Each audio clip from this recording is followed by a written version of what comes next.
Let's look into the iron lung first before we go look at that frosted glass window.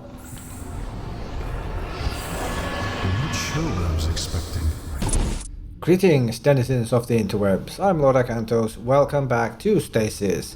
We're about to enter the medical laboratory and see what we'll discover there. Where this crazy doctor had been doing his things with Samantha at some point. Before shit hit the fan.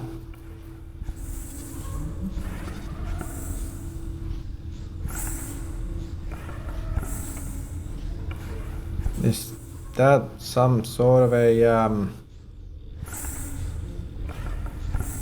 Oh, that's the iron lung. The cylindrical hyperbaric chamber is welded shut, creating a metal tomb for anyone inside. It's still working, at least it seems. There's a DNA scanner here, okay. I guess we can use this, as the plan was to use John's DNA to try and find his daughter, and then through her, the PDT, then through her DNA to find John's wife. So let's see, anything else? A lot of blood all over. Congealed blood runs down the frosted glass wall here. There's some medical equipment. There is a PDA back there. I wonder if that's Miriam's. Yeah, we'll leave taking a peek into the iron lung for last, I believe. Let's check the PDA first. I think that's a good place to start. Miriam Golberg's, yes. Okay, December 7th. Dr. Graham is up to no good. This weird pod accidentally arrived at our medical bay. It holds the most terrifying creature I've ever seen in my entire life, and he says it's beautiful? He wants me to find excuses for why it isn't being transferred to Lab 18. Good thing the guy's there like me. I'll help him keep it a secret for now. Although I might get his job if I could get him kicked off the GROOMLAKE. I'll keep an eye on what he's up to. Okay, so I wonder if he... what did she do to help the good doctor here? December 10th, interesting. This thing is growing all sorts of body parts at ungodly rates. The notes say it was just a tail and some flesh at some point, but I don't even see the tail anymore. What kind of fucked up experiments are we doing? Oh, very fucked up. This goes then straight to the date of the lockdown. Fuck! I'm locked out of the medical bay and Dr. Graham has locked himself in there with that thing. We need to help these injured people, insufferable prick. Okay. I wonder how he ended up in the doorway. And what is in that iron lung then? If Samantha was taken away from here. Okay, 21st. They want to use the specimen transport track to get the injured crew members to the medical wing. Even if the ship wasn't falling apart, that's a terrible idea. And 28th, a week later. It's funny to see everyone frantically typing away on their PDAs. Who's gonna read it? Someone is reading it. The surface of whatever planet's gravitational pull the lifeless GROOMLAKE gets sucked into doesn't care about your damn feelings. True, true. Wait, is GROOMLAKE actually falling into Neptune then? Is that what's happening right now?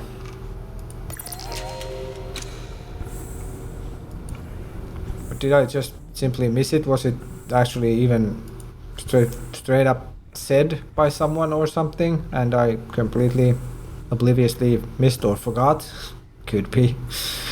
Okay, let's use the scanner. Excellent. You need to get your blood sample onto the receiving tray. I'll do the rest. Okay, I guess we just gotta use for that empty syringe of ours. So let's stab ourselves with it. Yep. And full hypodermic syringe now, yes. There's no specific tray entry, so I guess we'll just use the scanner, yeah. As a whole unit. Okay, it's working. Receiving the genetic info. This is good, John. This is excellent. Is it? Wait. I can hear something. And see something. Holy shitballs.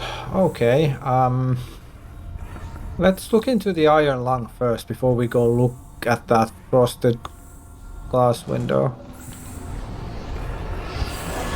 What show I was expecting? Fuck me! I was expecting something like that to happen, but it happened in sort of weird way that sent some shivers down the spine. Okay, should we take our syringe back? Maybe we should. Let's do that. Let's see if we can do that. No, we can't apparently. At least not at this point. Sure. Oh shit! Shit.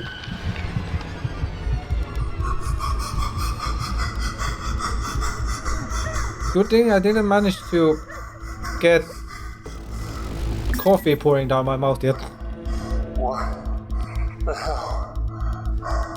What's that? Oh shit, the lock is malfunctioning on the door, other door. Picked up a flash in the scanner. A crew member. I wasn't a crew member. I mean, I wasn't even a person. again with this. It was an animal. The upload finished. I'm going to start the scan now. I don't like how What's going on here? that other door's lock is flickering. I don't know any specifics. You have to believe me. I don't, sorry. Maybe it was one of those fucking things that ate Yuri. I grow plants. I don't care for man's pets. Just let me know when the scan's finished. Secondary containment is now accessible. Head through to the other tram station. Oh. But I think this might be a good place to save, and since there were a lot of autosaves, I'm going to keep saving to this slot still. And only in the next episode then start saving on another one. Just in case something goes to shit. Okay, moving on. Warning. Serotonin levels are abnormal. I think this is the place we saw from one of the security cam feeds. It's an elevator shaft. The constant flickering of its lights does not add to your confidence in this lift. No, certainly not. It's a dead tree with no systems or staff paying it attention. This once proud tree has withered and faded. Yeah, this goes back to the tram station where we just came from. A quartet of monitors face you with a blank stare. There's steam coming off from somewhere under the floor grating, wafts constantly upward, though it's more benign than the gas in the room. Entertainment block is there. The scuffing on the floor in front of this door indicates that it has seen frequent use. Once intended to brighten up the room, the shrubbery is now bone dry and the leaves are flaking. Maybe there's a dead moose in there as well. Tram station B. Locked security panel for the entrance there. And mess hall and sleep blocks A to F are on the right down here. Well, let's see if we try these doors. Let's see what will John first of all do. Scratch marks. Something was trying to get in. It's almost like this music is increasing in volume, is it? It's coming from the entertainment block.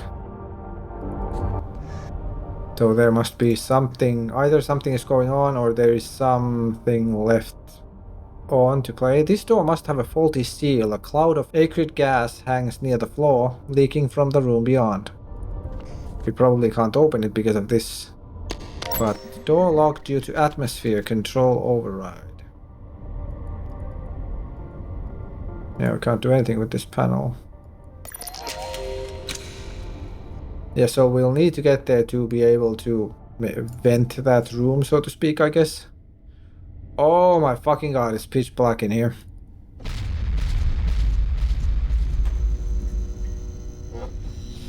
Why would anyone make their light fixtures make such a fucking hellish bang when they turn on?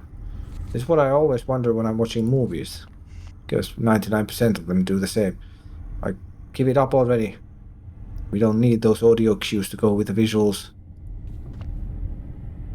It's just stupid, in my opinion. I mean, I bet there are people who like it. I mean, I doubt it would be done if at least those who do it didn't like it, so... Okay, we have two different doorways here. And a lot of blood. Floor grating. Let's check the further one first.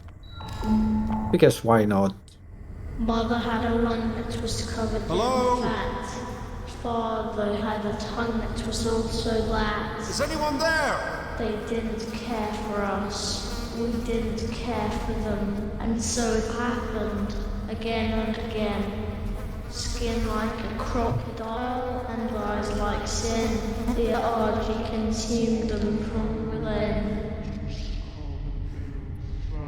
Guessing some sort of a recording, but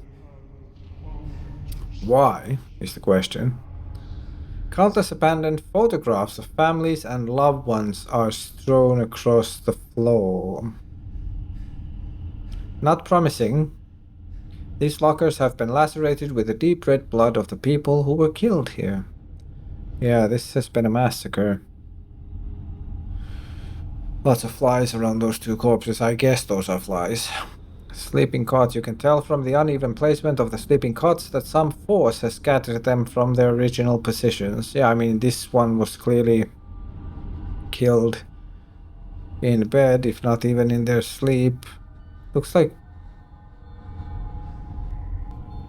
I'm not sure. Maybe it just looked that well, as if the torso was separated from the legs, but... Let's see. Oh, there is difference here. If it... The scattered cots would offer a restful solitude if it weren't for the human innards that lie between them. Yeah. Old blood is flaking off this locker, exposing the remarkably shiny surface below. Their tranquil environments imagery. Breathtaking backgrounds for people who will now never see them again.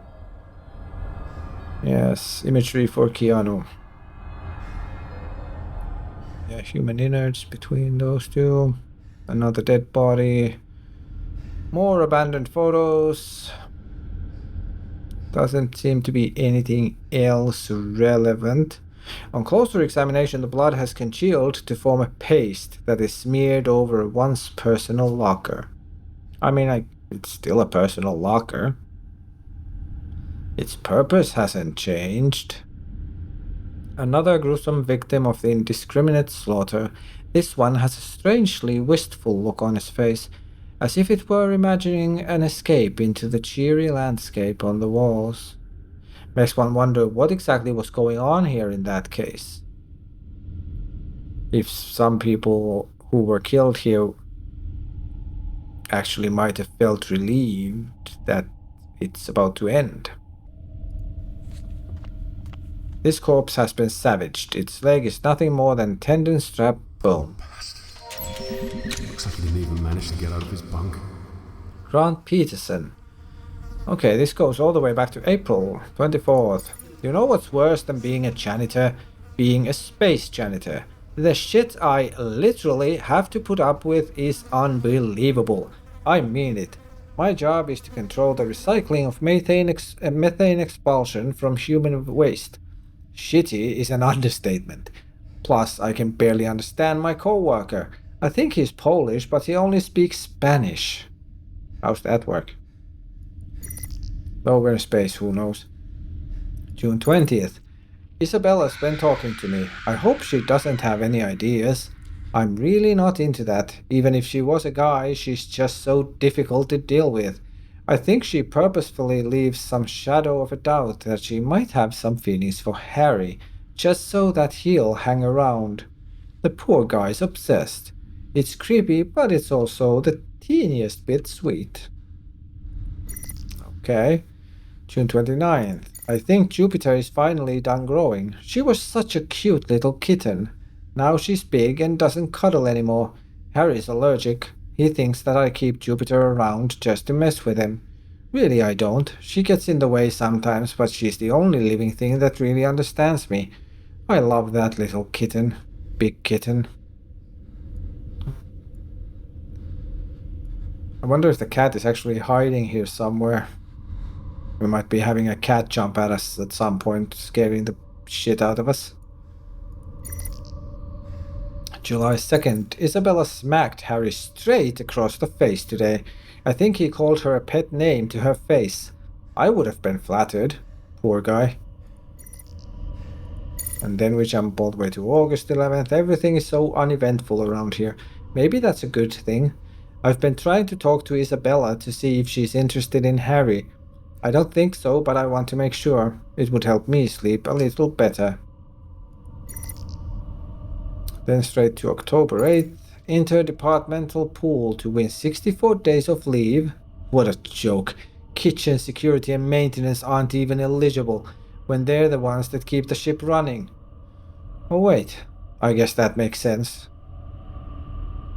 Yeah, I guess, but I mean, fuck's sake, get a temp to cover for the winner. Not, nuclear physics. And on a ship that also has science departments and they do science on, so to speak, you'd think there would be people who would understand things like this, but hey. October 29th, this fungus shit is everywhere. It's already in the methane collection plant. Shelby is such a cow, she says she hopes it gives me cancer. But that way I could start over with new organs, courtesy of Gain Corp, of course. I told her that there was only one organ I really wanted, but that Harry was too busy following Isabella. Shelby said, "Oh, it all makes sense now. You go, girl." But I'm not a girl. Could have been worse. I just hope she can keep a secret. I don't want everyone involved in my business. Oh, yeah, so he had feelings for Harry. That's why... Yeah, okay. Oh, I got it. I wasn't quite sure. Or was it just that he cared for Harry and didn't want Isabella toying with him or something, but okay. Moving on. November 13th. This mushroom plan that hydroponics came up with is not working. If anything, it's made life in the plant just a little more grueling. 19th. People have been complaining to me about weird smells coming from the vents. I swear it's not the plant. I can smell it too. Could it have been, again, probably the flesh vats and things grown there? But on the other hand, there's the those leaks with in the fluid tanks and all. But November 22nd, emergency rations. I snuck some food to Jupiter first. She was acting a little loopy. I noticed just today that Harry has the most adorable way of stuffing his face. He always inspects whatever he's about to eat before he takes a bite, then shoves as much in his mouth as he can. Ah, the simple things. Yeah, he was clearly in love. December 18th, we jump instantly, almost a month now. Power's out in places around the ship. Hopefully the plant isn't next. That sure wouldn't end well. And then that day, 19th. I haven't seen Jupiter since the tremors. I can only make assumptions. Oh god, I hope she's safe. I don't want Harry to get hurt in all of this either. He's such a little guy. I've been following Isabella around to get closer to Harry and make sure he's okay. I don't know what's going on, but suddenly it doesn't matter whether or not he could ever care about me. Yeah. 22nd. Those guys who went to work on Station B haven't come back yet. I've been trying to sleep as much as I can now so I can stay on my toes when everything goes to hell. I've cried a little as well, partly because of Jupiter and partly for reasons I don't understand. And then 24th, the last entry. I don't want to burden Harry by telling him about how I feel. I know it will just confuse and upset him. I'm really hopeful that we'll all make it out of here, but Shelby's pessimism is contagious. I don't know. Will I ever have another chance to open my heart to someone? I'll have to hope so. I just can't tell Harry. Yeah, it's the old, if you love someone, you let them go. If they're not, you know, especially when it doesn't seem to be mutual. Poor guy. Okay, let's see, is this Harry's body or someone else? This is Harry. Wonder which one of them died first. May 1st. Belle looks like she's angry or something. Belle says she's fine, but I'm going to keep an eye on her. Now this one didn't... Oh, I clicked on the second one for some reason. Somehow. I don't know what I was looking at. The first entry goes straight to May 2nd. It's like the first first entry doesn't exist, or it's because it's so short that if it's here, it doesn't exactly open. It would be better if it didn't do anything though, because of it, but oh well, onwards, May 3rd. I had a nightmare that Belle killed herself, so I checked on her just to be sure. I hope I didn't wake her. Grant wouldn't have checked on her. That dick doesn't know how to care for a lady. Not a lady like Belle. Then we jump to June 17th. I sure hope nobody catches me growing these herbs.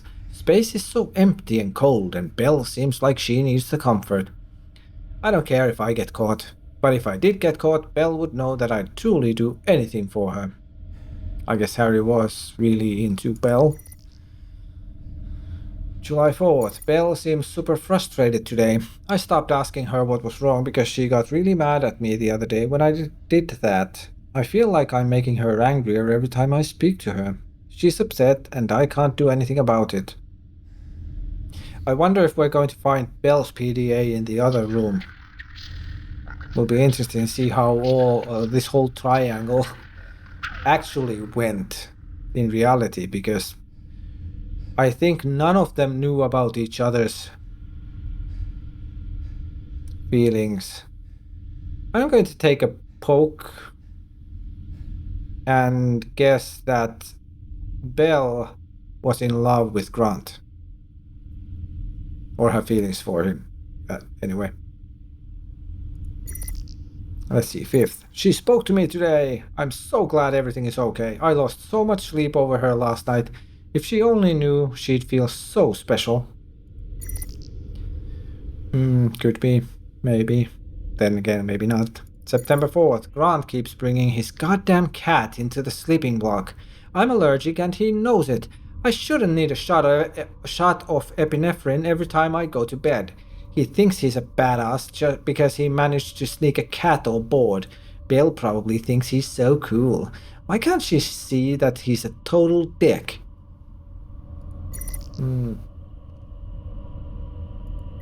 September 23rd. I decided to stay on the GROOMLAKE so that I can be with Belle. I don't like it here, but I love her. Yeah. So he would have had a chance to leave? Or is this just some musing of, you know, whatever things past? October 24th. Some guy in engineering says that there's a fungus on the ship. I wonder if it's poisonous. If it is, I bet I could hijack a lifeboat to fly Belle home.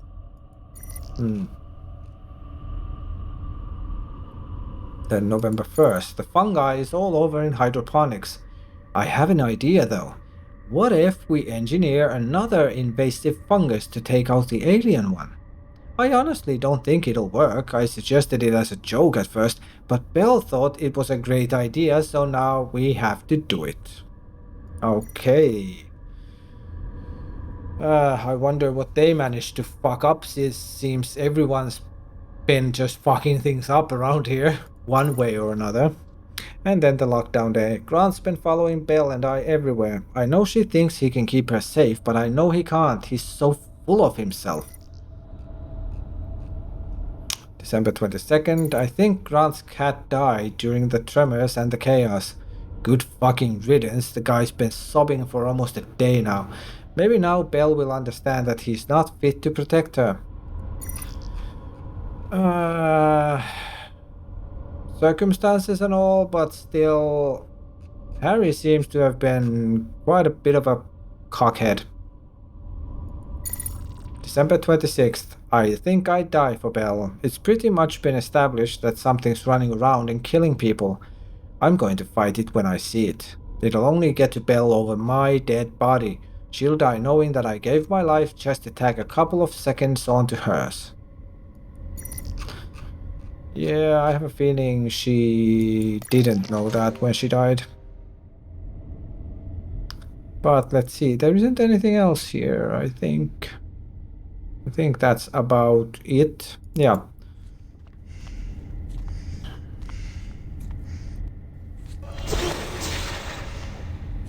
Interesting stories about the lives affected by all this shit. Holy fuck. There's some organic growth that is still pulsing. At the thickest sections of tangled growth, bulbous knots form a shape eerily close to that of a human body. As you listen, you can hear the rasp of labored breathing. There's two shapes at least there, like bleh. A profusion of gnarled growths has spread through the sleeping block like roots, covering every surface in the same manner as a choking vine. Sleeping cot has been wrenched away from the wall either by the damage done to the floor or the power of the root growths themselves. There's also the tranquil environments here. Artificial scenes of natural environments will soon be covered by the unnatural, but very real growths entangling this room. From somewhere under the floor grating, steam wafts constantly upward, though it's more benign than the gas in the room. Okay, there's a PDA on this sleeping cot. Wanna bet it's Isabel's?